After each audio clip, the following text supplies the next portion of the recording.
여기 보면은 나인블라고 있잖아요. 아마 대학교도 다 해보셨을 거예요. 처음 저도 그 학교에서 상업적 강의하고 할 때 베이스 캔버스 작성법부터 가르치긴 하는데 대부분 해보셨을 텐데 보면은 배운 게 다 달라요. 다 다릅니다.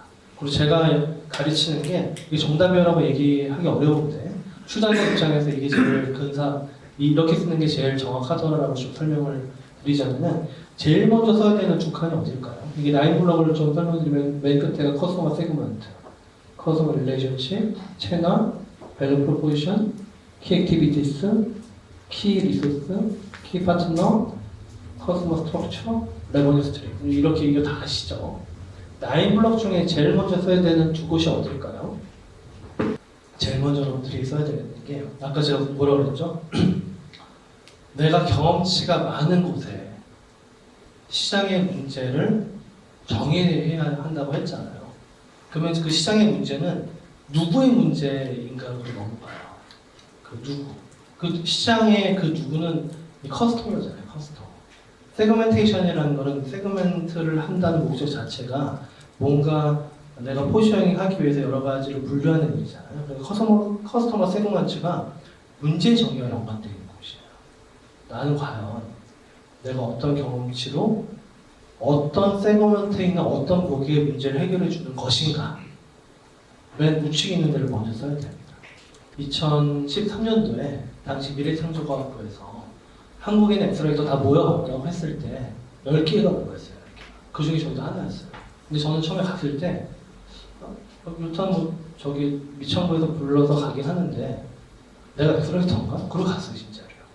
그래서 엑셀러이터가 처음에 무언가요 했었을 때 이게 엔젤 투자를 하면서 보육을 같이 해주는 법인을 엑셀러이터로 한다. 미국에는 Y 컴비네이터라는 데가 있는데 거기를 배워야 된다 이렇게 얘기를 하는 거예요. 그래서 그때 미창부에서 엑셀러이터들 중에 당시인데 외국에서 오신 분들은 잘 알고 있었어요. 스파크랩 이런 분들 되게 잘 알고 있었는데 저야 뭐 이렇게 그날 그 자리에서 엑셀러이터의 정의에 대해서 들은 거니까 그래서 그때 미창부에서 미국을 보내줬어요. 실리콘밸리 가서 Y 컴비네이터 이사한테 그래도 한 5일 정도 집중교육을 받았어요. 거의 한 11년 전의 일이죠. 그때 이게 나왔었어요. 그때 이게 나왔었는데 그때 강의장에 보면은 화이트보드가 이렇게 생겼어요. 화이트보드가 이렇게 우리나라 그 나인블럭 이거 채워 그리면은 여러분들 한 두세 줄 쓰고 말죠. 대강 두세 줄 대강 쓰고 끝내잖아요. 어떻게 되냐면 포스트잇지로 깨알처럼 한 블럭마다 다 들어가 있습니다. 포스트잇, 브레인스토밍이라고 그냥 뭐 어떤 누구의 문제야 계속 붙이는 거예요. 이 사람입니까? 저 사람입니까? 계속. 이게 사고를 하는 하나의 틀인 거지 몇 줄 쓰고 끝나는 게 아니에요. 여러분 이게 결과물이 아니잖아요. 이건 여러분들 이거 결과물로 잘 제출해서 이걸 결과물로 제출해서 평가한다? 그건 잘못된다고 생각해요. 저도 학교에서 강의할 때 이걸로 평가 안 해요. 이걸 기반으로 하고 사업계에서 평가하죠. 이거는 그냥 브레인스토밍을 하는 그냥 툴이에요. 이것을 일단 사고를 하는 거예요. 그리고 그 다음 써야 될 게 밸류 프로포지션. 그럼 이 문제에 있는 사람들한테 내가 어떻게 밸류를 제공해서 풀어줄 것이다. 그 밸류 프로포지션도 솔루션이 한 줄 딱 하면 이게 될까요? 전지전능하신 그분이 아니고서 이게 한 줄로 한 번에 나올까요? 아니에요. 계속 이게 맞나 저게 맞나 계속 그 사고를 하는 게 하나의 툴인 거예요. 그 다음에 보통 써야 될 게 저는 제가 2015년에 쓴 책이 있어요. 스타트업 교과서였고 그 스타트업 교과서의 순서가 처음에 그때 제시가 됐을 때 다른 분들의 순서랑 좀 달라서 좀 뭐 이렇게 약간 뭐 이렇게 이슈가 있었어요. 왜 굳이 저 같은 데 이렇게 쓰라고 하지? 그냥 제 생각 저희 좀 달라요 순서가. 그 다음에 키 액티비티가 뭐냐면은 이제 누군가의 문제를 어떻게 정해서 누군가의 이 문제를 어떻게 해결해 줄지를 일단 두 가지 블록을 채워서 내가 감을 잡았잖아요. 그러면 그 다음에 내가 해야 될 것들, 액티비티들, 내가 해야 될 일들을 한번 적어보는 거예요. 해야 될 일들. 예를 들어서 나는 소프트 개발자가 없는데 일단 CTO를 좀 구해볼까? 그것도 액티비티예요. 액티비티. CTO를 구하면 사무실이 없는데 어디 공유 오피스 좀 구해볼까? 액티비티. 뭐 내가 인공지능에 대해서 좀 배워야 될 것 같은데 텐서플로우 세미나를 좀 들어볼까? 액티비티. 이걸 다 적는 거예요. 이거를 적다 보면은 이것도 되고 세 줄 적고 끝 이렇게 교육을 받으신 분이 많은데 이거는 제가 얘기해서 브레인스토밍 과정에 이거를 평가 안 해요. 계속 붙여보는 거예요. 뭘 해봐야 되지? 저것도 해볼까? 이것도 해볼까? 이런 식으로. 그 다음에 키 리소스입니다. 키 리소스. 내가 액티비티를 계속 쓰다 보면은 거기에 리소스화 해야 하는 게 나와요. 예를 들어 CTO를 뽑아볼까? CTO는 사람은 리소스예요. 리소스. 사람 리소스. 사람 뽑는다. 사무실을 구한다. 보증금 어쩌고 리소스예요. 리소스.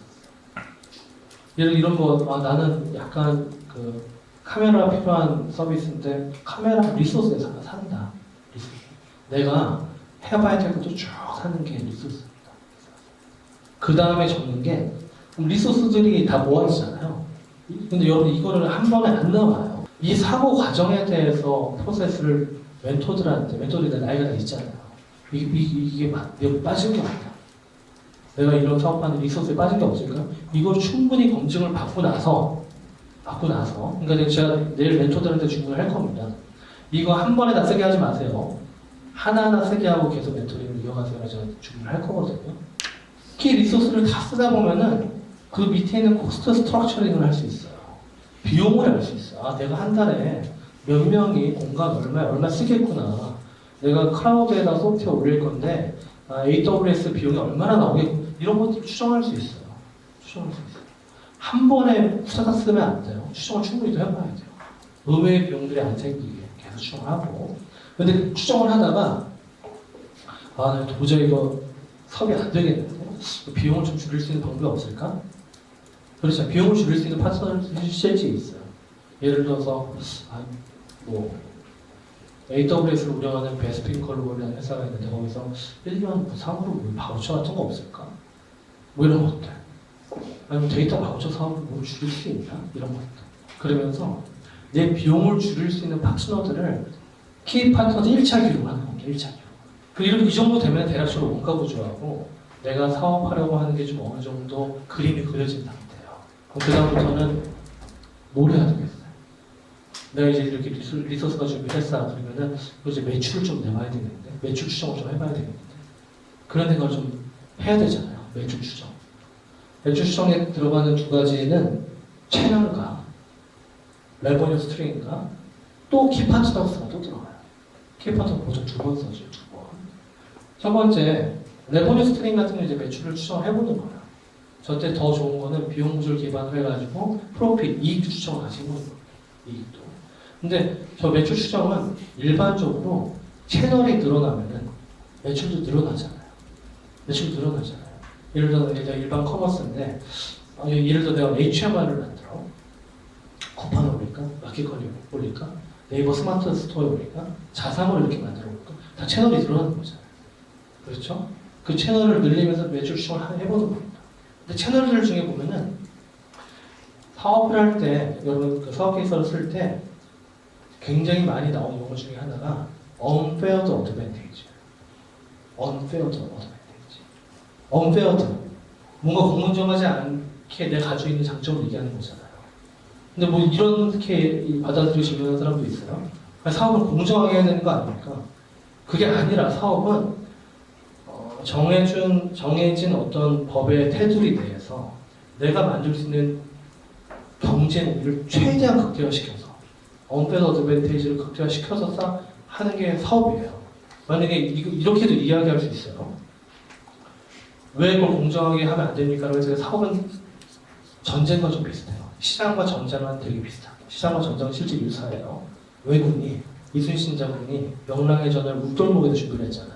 그때 야 너희 뭐 하는 거야? 공정하게 싸워야지. 넓은 바다에서 제대로 싸워. 이거랑 똑같아요. 이거랑.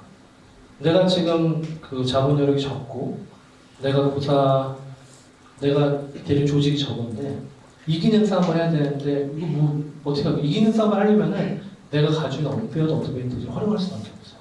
그게 여기서 이야기할 수 있는 키 파트너들이 될 수 있어요. 또는 밸류 프로포션에 가지고 있는 나만의 무언가를 밸류 프로포션에 쓰면서 그걸 언페어드 어드밴티지를 활용할 수도 있어요. 그래서 채널을 쓰면서 또다시 한번 나의 언페어드 어드밴티지를 좀 만들어줄 수 있는 파트너를 쓸 수 있습니다. 예를 들어서 내가 결국은 소프트웨어 개발자를 못 구했어. 근데 굉장히 친한 선배가 소프트웨어 회사를 해. 거기서 자사몰을 만들어주기로 했어. 뭐 이런 것들. 그럼 거기 키파트너스에 들어갈 거잖아요. 이런 식으로 한 번 더 써주면 됩니다. 이거는 여러 결과물을 내는 게 중요한 게 아니고요. 이 틀 내에서 사고를 하는 게 더 중요해요. 이 틀 내에서 사고를 하는 게 훨씬 중요합니다. 뭐가 나왔죠?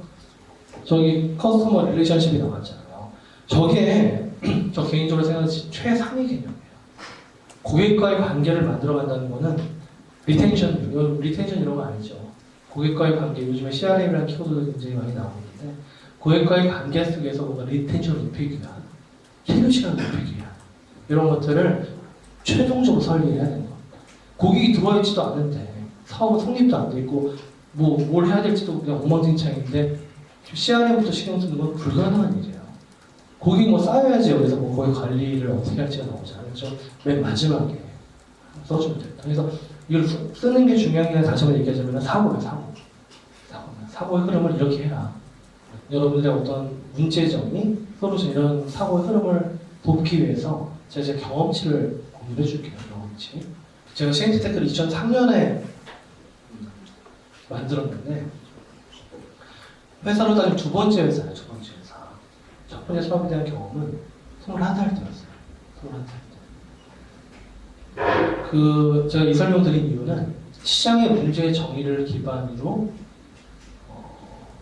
이 창업을 하는 그거를 좀 공유해주기 위한 거예요. 시장의 문제를 기반. 왜냐면 제가 언론에 나간 제 기사 보면은 이게 시장의 문제를 어떻게 정리할지 좀 헷갈려요. 여러분들 좀 정리를 해드리려고 좀 준비했어요. 저는 대학교 2학년 때 대학교 들어가면서 어쨌든 등록금을 당시는 이렇게 대출 이런 게 잘 안 돼 있어서 등록금을 스스로 벌자라는 생각을 했었어요. 그래가지고 2학년 1학기 한참 공부하다 저희 과 선배한테 코딩 알바를 부탁을 했어요. 제가 2학년 1학기 때 그래서 공부를 잘해가지고 전액장학금이 나온 거예요. 그래서 제가 알바 안 해도 되는데 그 약속을 했으니까 해야 되잖아요. 해야 되고 그리고 그때 2학년 1학기에 제가 교양 수업을 하나 들었는데 거기서 이제 여러 사업과 관련된 좀 책을 읽고 있었는데 빌 게이츠 책을 읽었어요. 빌 게이츠 책의 내용이 정리하자면은 소프트웨어 라이센스 사업을 해야 된다. 부가치가 높은 이런 좀 배움을 얻었어요. 소프트웨어 라이센스 사업이 되게 중요하구나. 근데 이제 그 책을 읽고 이제 코딩 알바를 하러 그 선배가 용산에 데리고 갔더니 당시에 여러분들은 어려서 잘 모르겠지만은 DDR이라고 있잖아요. DDR. 댄스 레볼루션. 혹시 알아요? 아는 사람 있죠? 아는 사람은 지금 이 과정에서 이게 맞아요. 댄스 레볼루션이라고 있어요. 그 화살표 이렇게 다리를 이렇게 펄쩍펄쩍 뛰면서 하면은 점수가 올라가는 그런 리듬 게임, 온몸을 사용한 리듬 게임이 있어요. 근데 그게 저 대학 때는 오락실에 굉장히 인기 없고 거의 줄 서서 했어요. 했었는데 그 사장님이 DDR을 집에서 하게 하자. 그 DDR 장판을 중국에서 대량 생산해 보신 거예요. 근데 이제 당시에 이제 유행하던 소프트웨어 개발 언어가 자바였는데 1차적인 개발 자바로 했었는데 이 실시간 싱크로나이제이션이 잘 안 됐어요. 자바로는 힘들어요. 실시간 안 돼서 그때 C로 구현을 해야만 했었어요. C로 실시간 그 싱크로나이제이션을 시켜줘야 되는 개발을 해야 되는 게 코딩 알바였어요. 사실 그게 핵심이에요. 왜냐면 음악 나오고 계속 화살표 떨어지는데 그게 장판이라는 게 실시간이 안 되면 의미가 없잖아요. 그래서 그게 핵심이어서 그때 이제 C로 그거를 개발한 알바를 이제 받게 됐는데 아저씨가 500만 원 줍니다. 되게 큰 돈이에요. 무슨 생각이었는지 장당 900원을 합시다. 근데 무슨 깊은 생각을 한 거 아니에요. 400 준다 해서 장당 400원이었어요. 그럼 그렇게 심플하게 이야기를 해서 계약서를 쓰고 방학 내내 그걸 이제 개발을 해가지고 주고 당시엔 또 이렇게 인터넷 잘 안 돼서 모뎀 쓸 때여가지고 그 랍을 걸어놨어요. 한 카피 이렇게 발행할 때마다 이제 카운트가 되게. 그리고 이제 2학기 공부 열심히 하고 다시 수금하러 갔어요. 수금하러 갔더니 사장님이 이따만한 쇼핑백, 그 옷 담는 쇼핑백에다가 뭘 담아서 주는 것이 되게 무거운 거예요. 이게 뭐야 그랬더니 보니까 돈인 거예요. 10,000원짜리.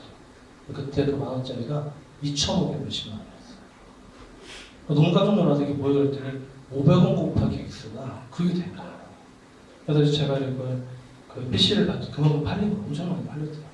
그래서 그거를 안고 집에 버스 타고 갔어요. 버스 타고. 그래서 어머니를 드렸죠. 그래서 처음에 어머니도 해킹으로 번 돈이라고 착각을 하셔가지고 그 설득을 했어요. 이게 디디하지 않게 그렇게 만들었다니 돈을 벌었다고 했죠. 근데 이제 그 돈을 처음에 이제 벌었을 때 되게 많은 생각을 해서 어릴 때니까. 3살에 2,500이면은 1년이면 1억이고 이거 공부를 안 해도 되는 거야. 뭐 이런 생각이 잠깐 들었었어요. 교만한 생각이죠. 근데 2학기 그래서 공부 열심히 하고 다시 수공부를 하러 갔더니 얼마 안 된 게 나중에 되게 힘들게 된 거예요. 힘들게 된 거예요.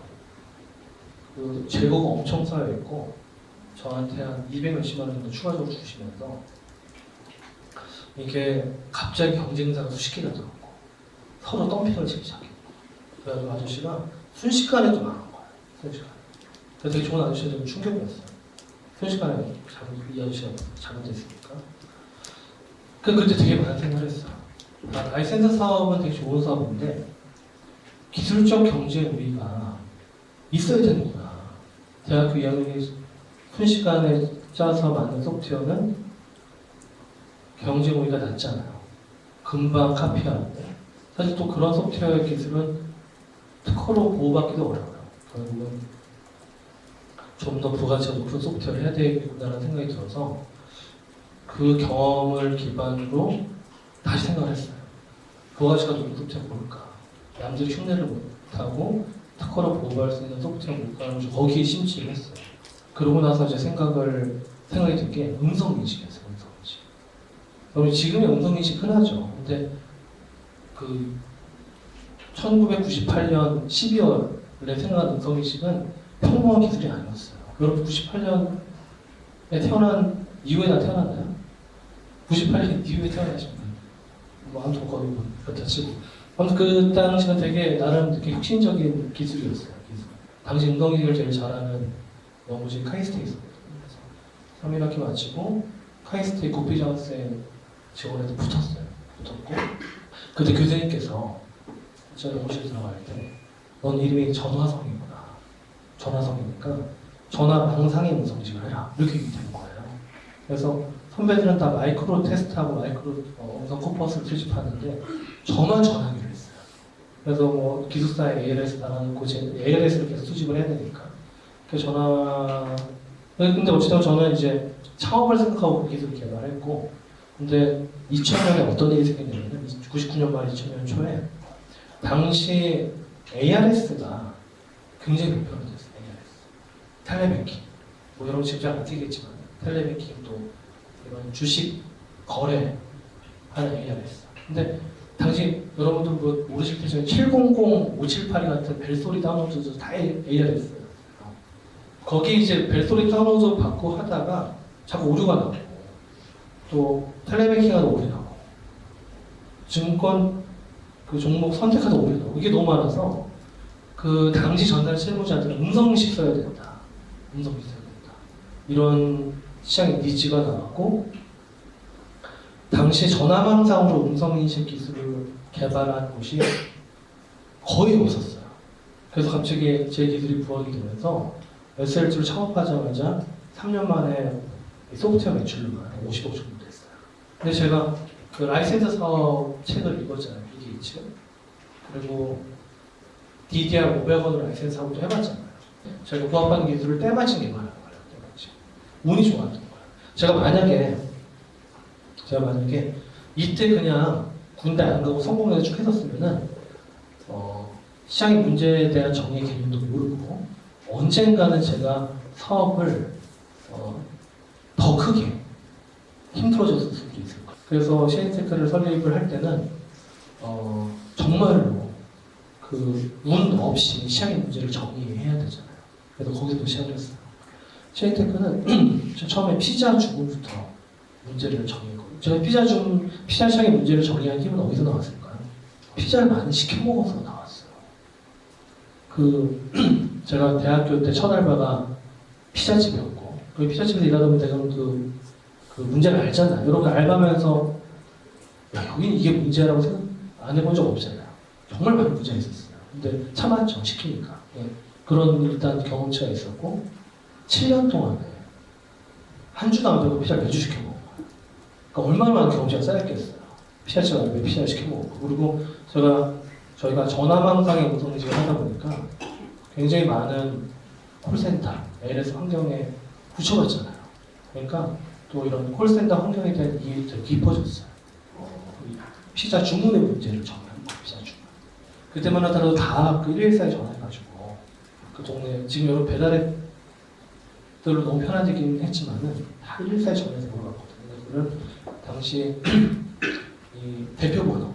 그러니까 저도 홈쇼핑 이런 쪽 음성인식을 납부한 적이 있었는데 홈쇼핑 보면은 전화량이 어마어마해요.